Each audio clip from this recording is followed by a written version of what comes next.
FAFO. If you don't know what it means, I'm not gonna say it here. I am here once again, people, to hopefully shed some light on what's going on with the AI-generated art world, so I'm gonna jump right in. No nonsense. Second, I am a mallard duck VTuber and not a real lawyer. If what I am about to explain negatively impacts you in any way, I would highly suggest speaking to a real lawyer on the issue.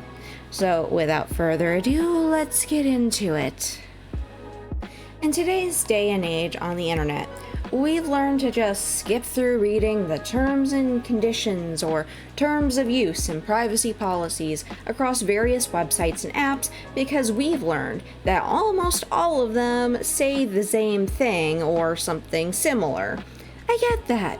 However, a lot of non-artists have said across various social media channels that artists need to get over it, or adapt or die, or that AI art isn't theft because it's generating images based on text or combination of images it's seen, so it's like another human artist taking inspiration from another artist. Ha ha ha.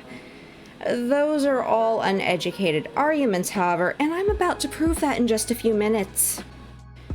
First off, you probably clicked on this video because you use Lensa or you wanted to find reviews on the app before you decided to dump money on it. So here's my take.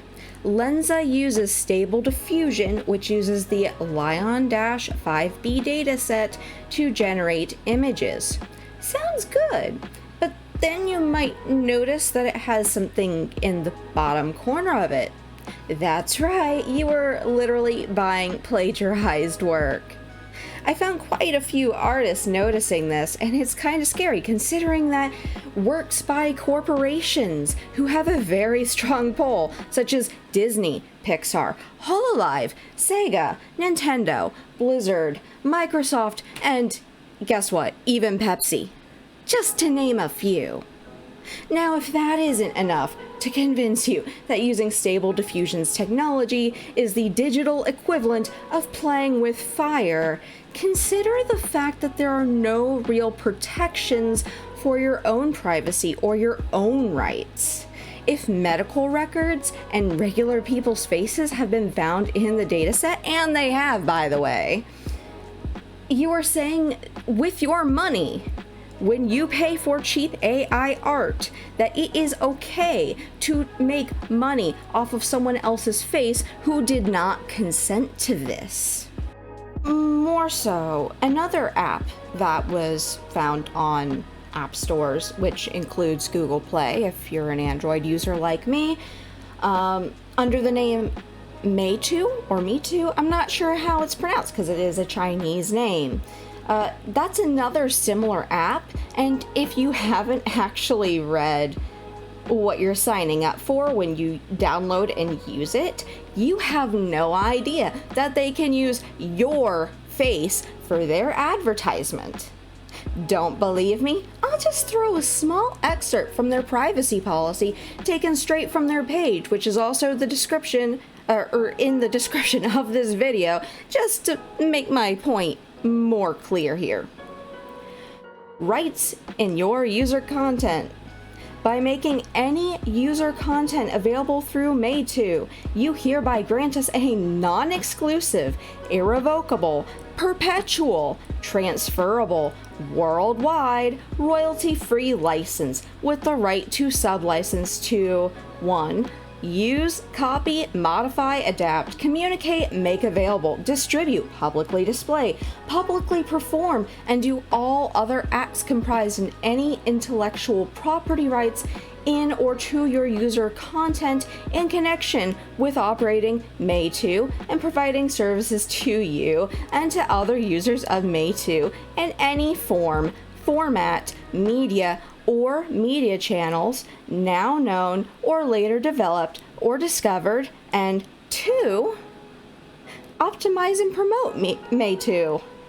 In the event that such user content contains the personal information, likeness, voice, or other biographical information of third parties, you represent and warrant that you have obtained the appropriate consents and/or licenses for your use of such information, and that we and our sub-licensees are allowed to use them to the extent indicated in this agreement. Yeah. Not good. And to make it even more ridiculous, they don't allow you to use your content you generate for commercial purposes, even though they state that by using their app, you are giving them permission forever to use your images, which means your face, to do whatever they want with it. They can license it to others, use it in advertisements, and so on. They are taking advantage of your unwillingness to look closer at the apps and services you use and pay for. All this is to say, do not become an accomplice to this train wreck of a legal suit waiting to happen. If this hits home for you, and you want to know more about the looming threat of losing your right to privacy, you're gonna want to check out this video right here.